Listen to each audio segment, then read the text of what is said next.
What's up, everybody? Welcome to Human Innovation Tarot. My name is Eddie with the Imagine Life Development Center, here to do the mid-July romantic energy check-ins for my Leos out there.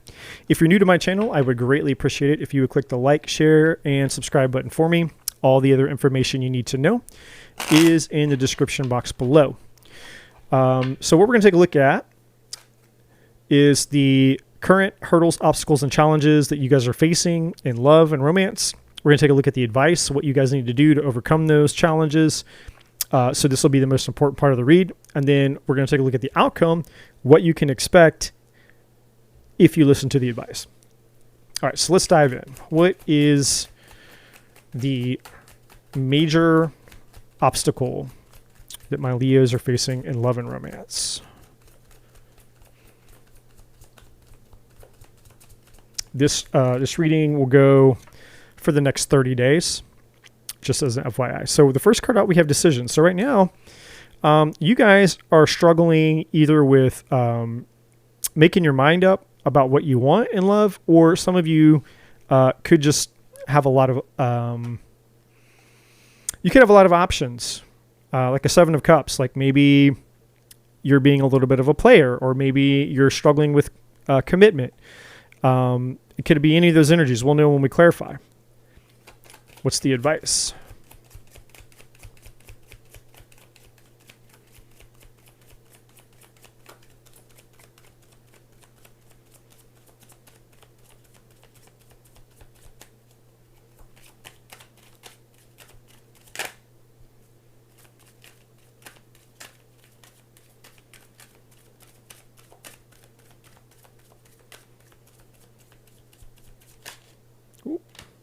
Okay, release.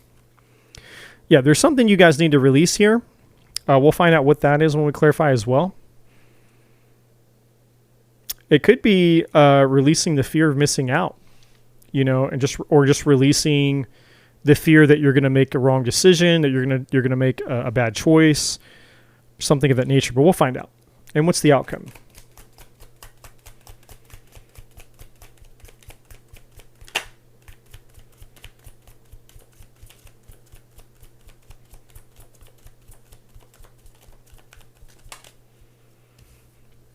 Okay, the outcome is the Awakening card, which is all about embracing and going through a spiritual awakening.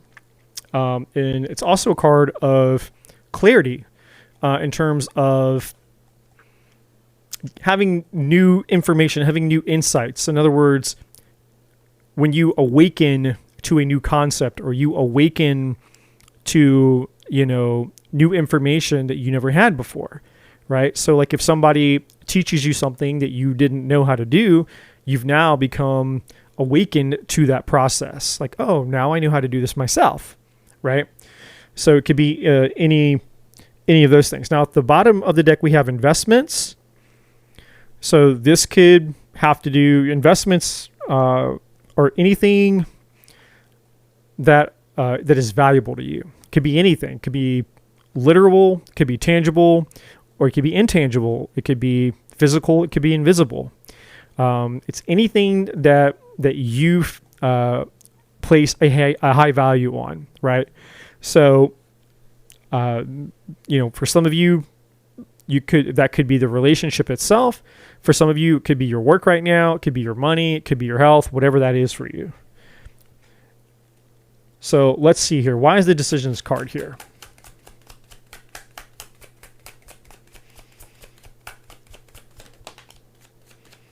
Okay, so we have a King of Cups that just came out. Male or female, doesn't matter, but you could be dealing with a Cancer, Scorpio, or Pisces. Or you're dealing with somebody who could just be more of a sensitive type of person. They could be very sentimental. Or somebody who just has a little bit more of the watery type characteristics here, or somebody that you have strong feelings and emotions for, or maybe they have strong feelings and emotions for you. So we have this 10 of Cups, this King of Cups. Again, male or female doesn't really matter here. And then we have the 10 of Cups at the bottom of the deck. which is all about two things really in this case. And then we have the Hangman at the bottom of the deck. So this could be a Pisces. Hangman energy is Pisces energy. So what this really is telling me is that with the Ten of Cups being here, the Ten of Cups is all about having a family or desiring a family or starting a family, but it's also the card that stands for the most love that two human beings can experience. It's the last card in, the suit of cups, basically. So you start at the ace, it ends at the 10. So this is the most amount of love. Now, in some senses, the Ten of Cups can also be a little bit of a fantasy. So like when you're like when you're in the infatuation phase of a relationship and everything seems perfect, it's all fairies, unicorns, and rainbows. It can be a little bit of that energy as well sometimes. But what I see here is you're not so sure about your feelings right now. You're in this decisions, like you have a decision to make here, and you feel stuck. Things are kind of up in the air for you right now. You're not sure. The Hangman is representing uncertainty in this energy. And so really what I'm getting off of this card is we'll see. That's the energy. It's like you're with this person, or you're interested in this person, or this person's interested in you, but you're not so sure yet. You're like, well, we'll find out. We'll see. Time will tell. It's that kind of vibe here with this person. Okay. And you're not sure. Maybe this person is pressuring you. Or maybe you feel pressured, maybe to be in a more serious relationship. Maybe they're wanting more than you do, than you do in the relationship. Those are possibilities. Take it for what it is. Take it as it resonates. But those are definitely possibilities here. Why is the Release card here? So I feel like, because now we're talking about the advice. So let's see what this is saying. It could be advising you to release that person, or it could be, advising you to release the fears and uncertainties and doubts that you have about it. Now we have double Pisces energy here. So we had the Hangman. Now we have the High Priestess. High Priestess can be Cancer and Pisces, but we already had the Hangman out, so it's more double Pisces energy than not. So we have the Seven of Wands and we have the Nine of Wands. So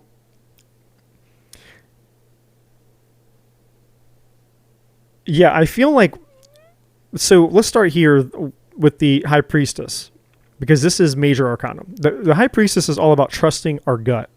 It's trusting yourself, learning to trust yourself, learning to listen to your intuition here. Your intuition is trying to tell you something. Okay. Now, for some of you, besides, so this is in addition to you needing to trust yourself, and I'm going to explain what I mean by that. In addition to that, some of you may have a fear of, you may have trust issues. You may have a fear that people aren't telling the truth, or they're keeping secrets, because the High Priestess can be very secretive here, right? So just keep that in mind. And if that's true, the Release card is saying here, like, hey, you need to let go of your trust issues. All right. Now, for the rest of you, this is saying you need to release the burdens that you've been carrying here with the Nine of Wands. The Nine of Wands is the wounded warrior. The Nine of Wands is somebody who is very guarded. They have their guard up. They've been hurt a lot. So it's not that they're rejecting. It's not that the wall is so high that they're going to walk away, or they're rejecting, but it's a high wall to climb. In other words, if you have trust issues, or if this other person has trust issues, it indicates that you've been hurt in the past, and you've been hurt enough to where you're carrying that, you're still carrying those wounds. The wounds are still fresh. And so there's a concern here, because the Seven of Wands is also being on guard. So the Seven of Wands and the Nine of Wands are two cards indicating a guardedness, being on the defense, right? And so there's a wall here. There's a heavy defense here towards this love energy here. And I feel like it has to do with trust issues. And so the advice here is saying, hey, if you want to make this work, you need to release, you need to let your guard down some. You need to let go of this trust issues. You need to give this person a new start and a fresh chance. Don't punish this person because of things that other people did to you in the past, right? Never punish new people for past people's crimes, right? It goes like the saying, you're innocent until proven guilty. If this person hasn't done anything to hurt you or to hurt your trust, then the release card is saying you need to let go of those things that have hurt you in the past, and you need to allow this person a fresh start and a clean slate to prove to you that they're not like the other people that hurt you. All right. That's what this is saying. All right. So why is the awakening card here?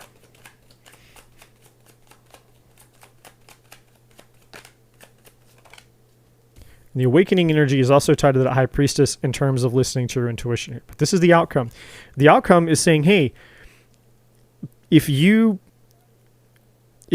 once you come to the realization, if you can listen to your intuition, if you can trust your gut, your higher self, your spirit inside of you that knows the truth, it knows the divine truth, your higher self, your intuition will never lead you into a trap. It'll never drive you off a cliff. It's never going to lead you into a pit, right?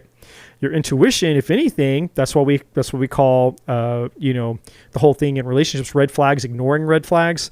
Well, the reason that there was ever a red flag to begin with was because our intuition or our spidey senses were trying to show us like, hey, red flag, red flag, red flag. And we're the ones that tend to ignore our intuition, right? So in this case, if we listen to our intuition, which is that high priestess energy down here that we just had, then we will awaken to the truth. But in order to awaken to the truth, we have to obey our intuition by releasing all the advice stuff that we just talked about. And if we do that, there's an opportunity for a new start and a new beginning. And it's not just an opportunity or a new start or a new beginning with this person. It's more than that. It's bigger than that. It's an opportunity and a new start being a new you, because you will have learned to do something that you were not doing in the past. You will have actually learned how to hear your intuition, and you'll have learned how to obey your intuition, right? And so it's like anything, like if you work out, the more you exercise, the more you use a muscle, the bigger it gets, right? The more you practice guitar, the better you get. The more you do things, repetition is the mother of skill. The more you do things, the better at that thing that you become. That's what this is saying. It's like you were going to become a whole new person. So while, yes, you'll have an opportunity, a brand new start with a brand new chapter and a brand new page with this person that you're making a decision with, and even if it's not this person, it'll be a brand new chapter, a brand new start with a brand new lover in the future, somebody that is in alignment with you. But the bigger and the more important thing is you'll be a brand new you, which is what we want, because we want to get to a place to where we're listening to our intuition in a way that prevents us and protects us from being harmed, because that's what we all want, right? That's why this 9 of Wands and the 7 of Wands is here, is because you got hurt before. And the goal of the 9 of Wands and the 7 of Wands, the goal of the wall, the boundary, the defense that we put up is to protect us from being hurt. Well, we don't need those walls if we listen to our intuition, if we pay attention to the red flags. You see what I'm saying? We don't need those walls. So there's a new opportunity for a brand new you living life as this person who is tuned in and tapped in to their intuition, which will prevent you from being hurt in the future, which is a good thing. So one more. Why is the Awaken card here? Besides this new start, this new you, this new possibility that you may have with this person. It's all of the above, by the way. Why is the Awakening card here? Yeah, the Queen of Wands. So here you are. Leo energy. Male or female, doesn't matter. Here you are. You are stepping into your power because now you've just come out and look, the Page of Wands is at the bottom of the deck, which is your energy again, Leo energy. You've stepped into your power. You've stepped into your confidence. You've gained your self-respect, your self-worth, your confidence, your charisma, your magnetism. You're in your power. And you're ready to go out and have fun now. You're ready to go out. You're ready to have fun. You're ready to let your walls down and just enjoy. Enjoy the journey. Enjoy the fun. The Fool and the Page of Wands are very similar energies. The Fool is carefree. Like, hey, let's just go on an adventure. Let's just have fun. It's all about being free and carefree. So is the Page of Wands. The Page of Wands is all about, hey, let's just go out and have fun and be carefree. You know, everything doesn't have to be so serious all the time. You don't have to overthink things. You don't have to have your walls up and your guard up all the time. Okay. And the Page of Wands is about excitement. And so you have exciting new opportunities available to you. If you listen to the advice, then you'll get the outcome and you'll be a brand new you, stepping into your power, stepping into your confidence. So if this reading has resonated for you, I would greatly appreciate it if you would like, subscribe, and share if you haven't already. And again, just as a reminder, this reading will be good for the next 30 days. And I will see you guys soon on the next one. And as always, my friends, love and light.